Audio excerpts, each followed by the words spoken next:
जानवरों की तरह इंसानों की पूंछ क्यों नहीं होती? खैर, वैज्ञानिकों ने आखिरकार इसका कारण खोज लिया है और यह लाखों वर्षों के विकास के माध्यम से एक आकर्षक यात्रा है। लगभग 25 मिलियन वर्ष पहले हमारे पूर्वज बंदरों से एक महत्वपूर्ण विकासवादी विभाजन में अलग हो गए थे। इस घटना ने हमारे वंश में सबसे महत्वपूर्ण परिवर्तनों में से एक को जन्म दिया, पूंछ का गायब होना। लेकिन इस परिवर्तन के पीछे का आनुवंशिक रहस्य अब तक अनसुलझा है। नेचर जर्नल में प्रकाशित एक अभूतपूर्व अध्ययन में शोधकर्ताओं ने हमारे पूर्वजों की पूंछ के गायब होने के लिए जिम्मेदार एक अद्वितीय डीएनए उत्परिवर्तन की पहचान की है। इसकी कुंजी TB61 नामक जीन में निहित है, जो उन जानवरों में पूंछ की लंबाई निर्धारित करने में महत्वपूर्ण भूमिका निभाता है जिनमें अभी भी पूंछ है। इस खोज की यात्रा न्यूयॉर्क विश्वविद्यालय के स्नातक छात्र बोजिया के साथ शुरू हुई, जो अपनी पूंछ की हड्डी में चोट लगने के बाद इसके विकासवादी इतिहास से मोहित हो गए। उनकी जिज्ञासा ने उन्हें कुछ ऐसा खोजने के लिए प्रेरित किया जिसे उनसे पहले अनगिनत वैज्ञानिकों ने अनदेखा कर दिया था। वो वास्तव में एक प्रतिभाशाली व्यक्ति है, क्योंकि उसने कुछ ऐसा देखा जिसे कम से कम हजारों लोगों ने पहले देखा होगा, लेकिन उसने कुछ अलग देखा। अध्ययन में पाया गया कि 2 एलू तत्व, जो प्राइमेट्स के लिए अद्वितीय दोहराए जाने वाले डीएनए अनुक्रम हैं, मनुष्यों सहित महान वानरों में TB61 जीन के भीतर मौजूद है, लेकिन बंदरों में अनुपस्थित है। इन एलू तत्वों ने जीन में एक महत्वपूर्ण परिवर्तन किया।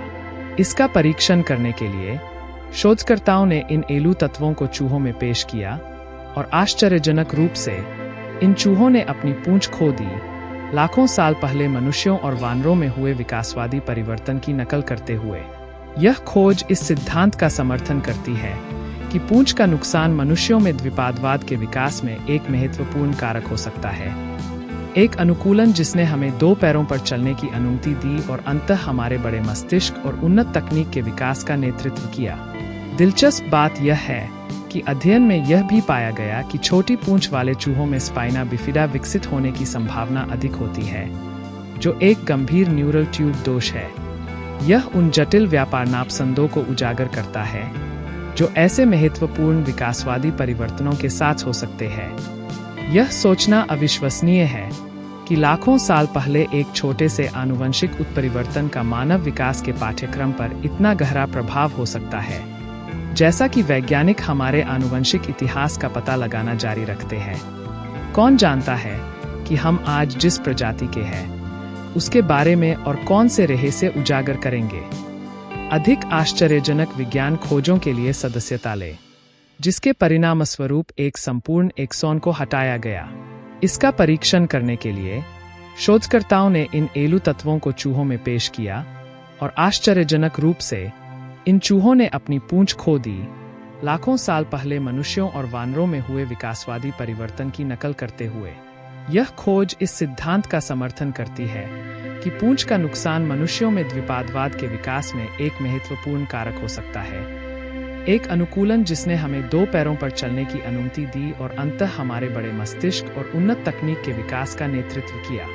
दिलचस्प बात यह है कि अध्ययन में यह भी पाया गया कि छोटी पूंछ वाले चूहों में स्पाइना बिफिडा विकसित होने की अधिक संभावना थी, जो एक गंभीर न्यूरल ट्यूब दोष है।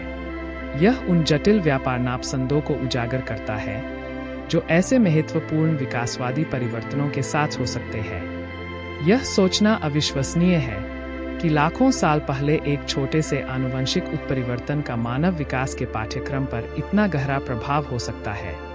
जैसे जैसे वैज्ञानिक हमारे आनुवंशिक इतिहास का पता लगाना जारी रखते हैं, कौन जानता है कि हम आज जिस प्रजाति के हैं उसके बारे में और कौन से रहस्य उजागर होंगे। अधिक आश्चर्यजनक विज्ञान खोजों के लिए सदस्यता लें।